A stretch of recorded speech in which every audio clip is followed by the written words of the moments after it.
The Founding Fathers saw it this way.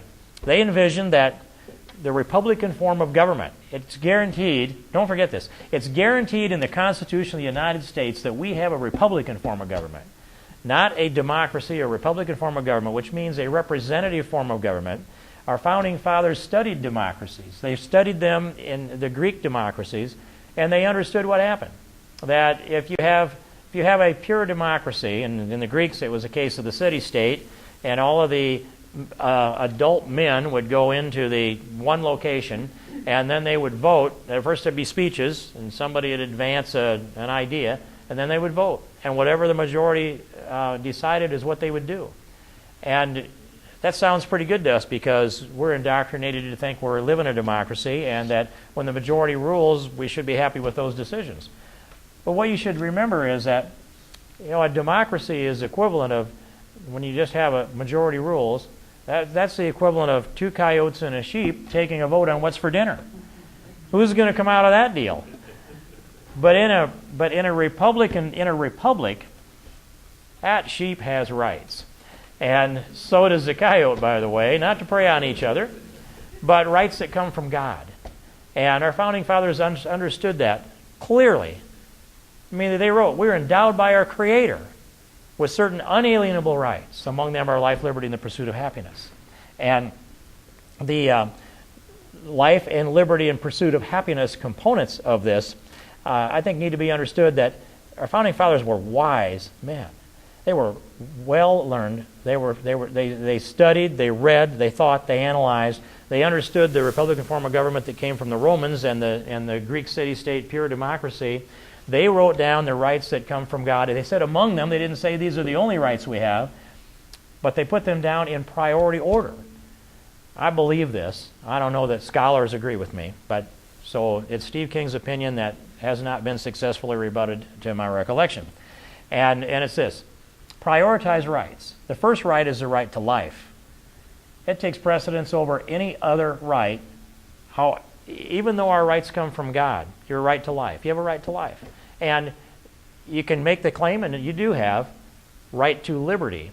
But if you exercise your liberty at the expense of someone else's life, you have violated the principles of the prioritized rights. So if people have a right to life, and that life, and the life cannot be infringed upon by someone else exercising their liberty, and the right to pursuit of happiness cannot be exercised at the expense of someone else's liberty or someone else's life. So they are in priority order. First right's a right to life, second one is a right to liberty, and the third one is a right to the pursuit of happiness. And when you think of pursuit of happiness, don't think of it in terms of, let's say, pursuing decadence. That wasn't what they had in mind at all. And I don't know that I pronounced the word right, but I can spell it. The Founding Fathers understood it under the Greek term. That's the phonetic pronunciation of it would be eudaimonia, E-U-D-E-M-O-N-I-A, I believe it is. Eudaimonia, which means the pursuit of knowledge, the pursuit of perfection, and most of it in the moral, intellectual, and learned and spiritual sense, but also in the physical sense. To be able to pursue happiness by developing yourself as a complete human being. And they wanted a Republican form of government, a representative form of government, more modeled off of the Romans, where they understood that if you could bring people from across the country, they brought with them the foundation of the connection, at least, to the knowledge base of the people they represented. You are the brains of our federal government. You're the brains of this federal government because you at least have access to your representatives, and you're the brains of your city government, you're the brains of the state government, and the school board. Those are the ones I can think of, because you talk to your representatives, and when you do that, you give them your opinions, you give them your knowledge base, and it's their job to work. First, every representative that you have owes you this: their best effort and their best judgment. And part of that best effort is to listen, and part of that best judgment is to take into consideration the good ideas, recognizing, as I do, that you have all the solutions. And sometimes the ideas are not the best ones. And my job is to sort those ideas and try to advance them, the best ideas, and to advance them in a priority fashion so that we can actually get something done. That's the Republican form of government. And our Founding Fathers understood it, We are part of it today. The country that we live in has a destiny, and the foundation of it is it's completely fascinating when you put the pieces together. And so since I went down into the Romans and the Greeks, I'll lay a little of this foundation and get into some of the more contemporary things. But the foundations for American exceptionalism are rooted in not the Greek city-state pure democracy, but they're rooted in the age of reason that emerged from the Greek civilization. They took a great pride in being able to think and reason logically, deductively and inductively. And that was part of the culture. And the classics and the foundation of that culture is tied to our ability to think and reason today. That ability was lost for centuries during the Dark Ages. The civilization had to be retaught how to think. We don't think about that. What happens if we get to the point where we don't think anymore reasonably, but we just operate by emotion? They did that for hundreds of years after the Greeks.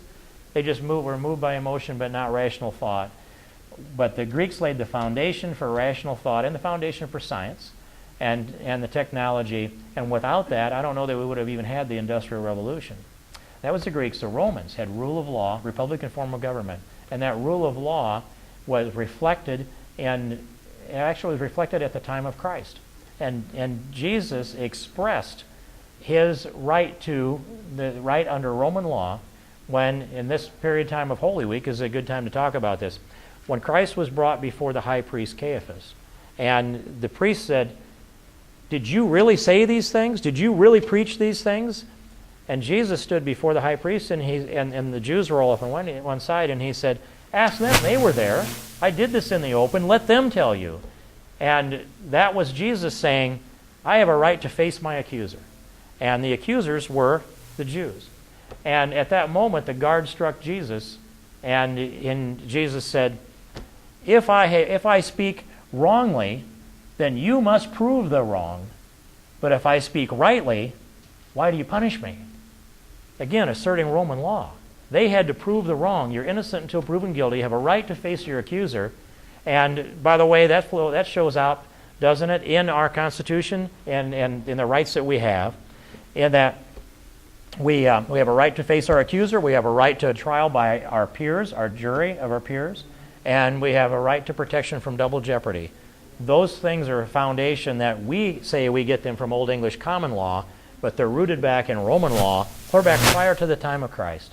And so that's the third component, is the birth of Christ, and the component of our society, which is about redemption and all of the qualities of this civilization in this life that reflect the values that we have as a people that came to us because of Christianity is such a core of our culture and civilization here. And our founding fathers, of course, they had, all of them that I know of, and I listened to David Barton on this, had strong faith. So, age of reason in Greece, Roman rule of law, republican form of government, and the redemption component of confession, repentance, and redemption that comes from Christianity. All of that found its way around, went through the Dark Ages, made it around the other side, and then we had Martin Luther and the principles that he established, which is the Protestant work ethic.